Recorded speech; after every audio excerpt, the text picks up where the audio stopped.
Hello and welcome to the SNE in, well, let's make it 15 minutes.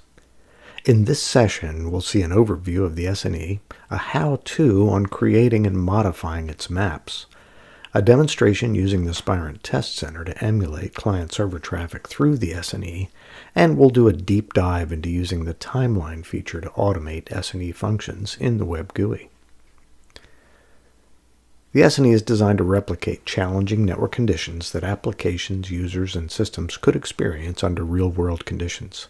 It's used in the test lab to validate applications, protocols, and end-user experience before and after deployment.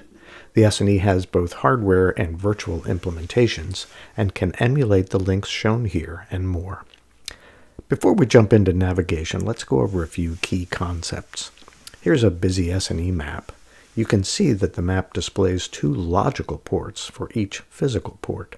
That is, each physical port number is shown twice, once as input, once as output, even though there's only one of that port number in the system.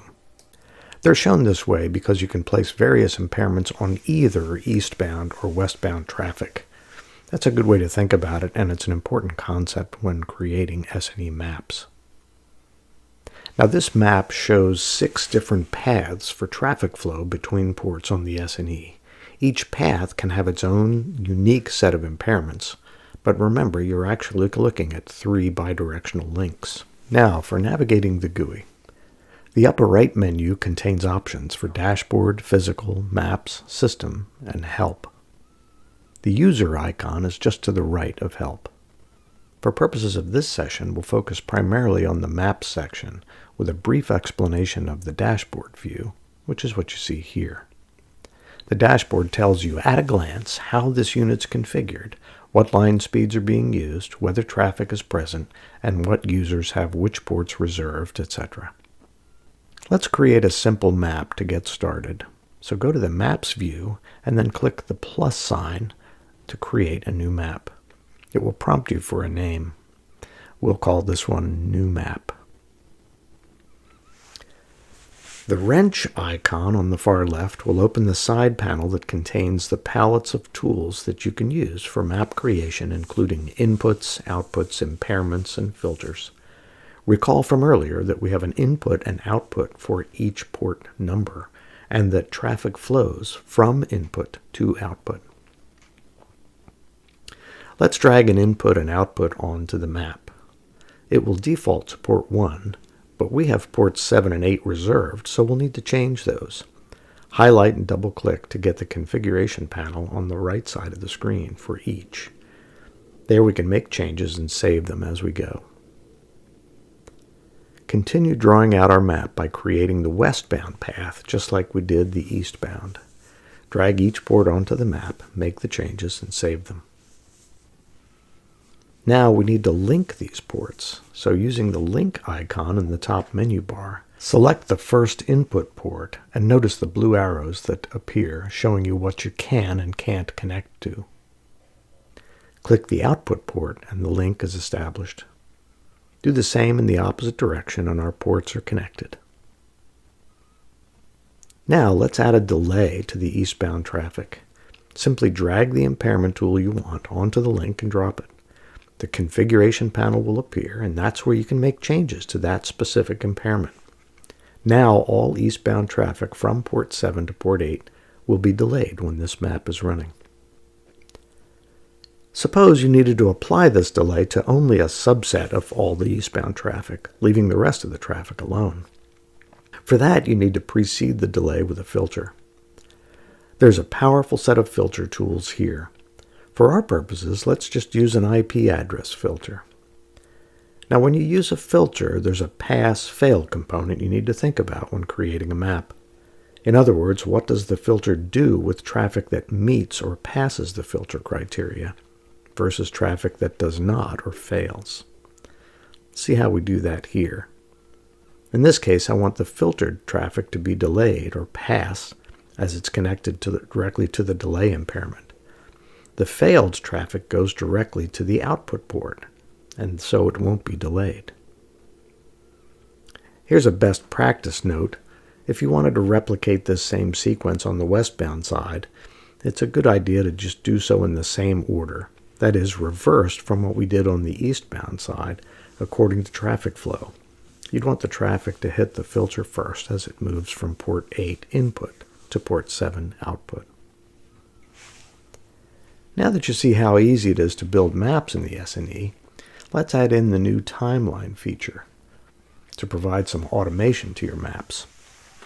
Timeline allows you to automate node settings over time and even create loops where you can specify what happens and for what period of time. Let's take a look. Here's a map with a 5% packet drop in each direction. Suppose we're testing application resilience and need to validate stability at different levels of packet loss. We could create 4 different maps, or we could just change this map each time we needed to run a test. Neither of these are good options. Precise and repeatable testing really requires automation. Even if this will eventually be scripted using the SNE's built-in REST API, having the ability to model a level of automation is very useful. This is where Timeline comes into play. The clock icon in the left panel opens the Timeline window. The plus at the top of the window will add a timeline to this map. This window has options for editing and enabling the timeline. Click the pencil icon to configure the timeline behavior. It can run once, loop indefinitely, or loop a specified number of times, and these can be changed at any time. Timeline uses the concept of scenes. So each scene has its own set of node settings and will run for a period of time that you determine. We create a timeline by creating additional scenes. For scene 1, the base map, I want to disable the impairment. So we have kind of a control scene. I can change the name of the scene to reflect that here. I'm just going to label it No Impairment. Next, I'll add a scene called 5%. Once I have added that scene, I want to click on it to highlight it. That way, whatever changes I make will be part of the 5% scene. I'll enable each impairment, then add the next scene. For each scene, I'll make the appropriate label and adjust the impairment values as I need. Let me speed this up a little bit.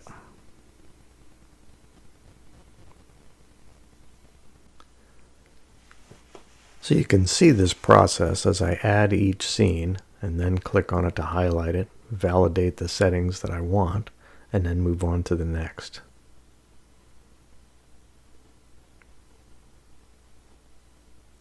So now I can see that I made a mistake somewhere along the way, because both of the last 2 scenes are showing 35% as an impairment value.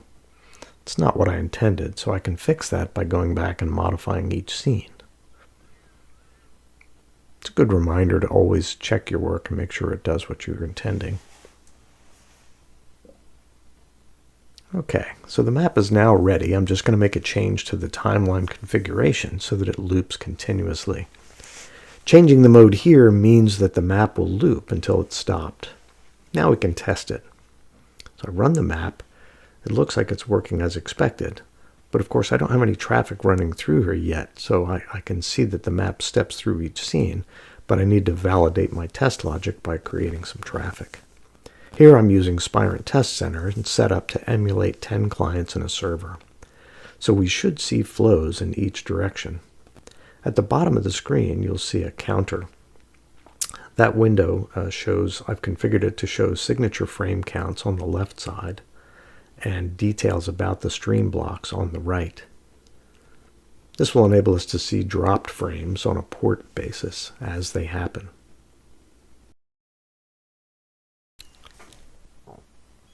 So let's stop the map. In this state, the SNE is open with no impairments in place.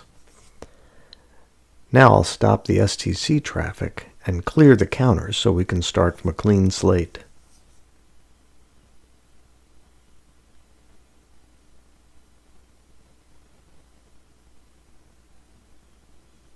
Notice that when I restart the traffic without a running SNE map, the counters show traffic flowing with no packets dropped. Now let's start the SNE map once again. While the first scene is running, no packets should be dropped. But as the timeline progresses, the counter should begin to show dropped packets. Let's take a look. As expected, we're now seeing dropped packets. Now I'm going to use the command sequencer, which is another automation tool built into the STC GUI, to run traffic for 5 minutes. Start that. Now start the map again. And we'll get some interesting results from this. So I think you can see how this automation works in hand with your test environment. Now let's go to a different map with a little more complexity. In this case, you can see that I've added an IP address filter and an additional impairment called reorder. That will cause out-of-order packets. So this map will only impair packets that meet the IP address filter criteria. Any packets that don't will follow the fail path and won't be impaired.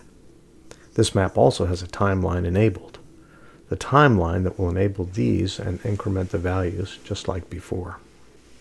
Taking a look at the IP address filter, we have a single address as a destination on one side and a range of addresses as source addresses on the other. So we're looking for specific traffic.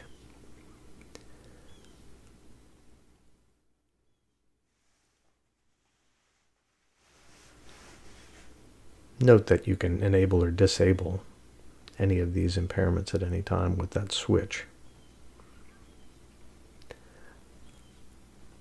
Once again, restart the map, then start our traffic.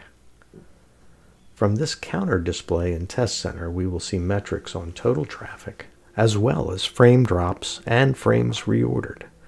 Notice that these affect only one direction of our link, and that's due to the IP address filter that we're using to select the traffic we want to impair. We can get more granular information on a stream basis by changing this view to a detailed stream results window. This provides metrics on a stream basis, and we can see exactly which stream has been impacted. Let's enlarge this area a bit. Now we can scroll down to see each stream.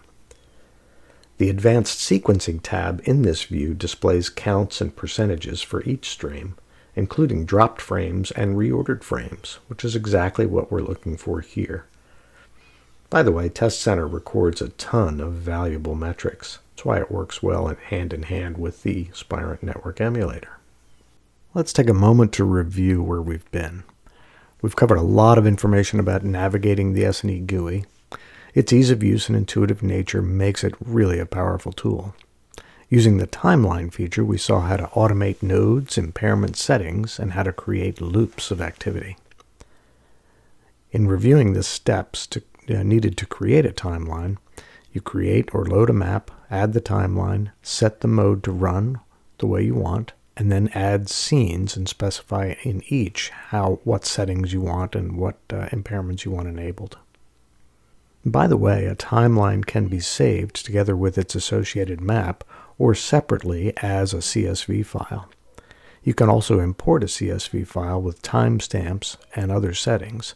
A real-world example of this is the 5G network profile that's an available add-on for SNE.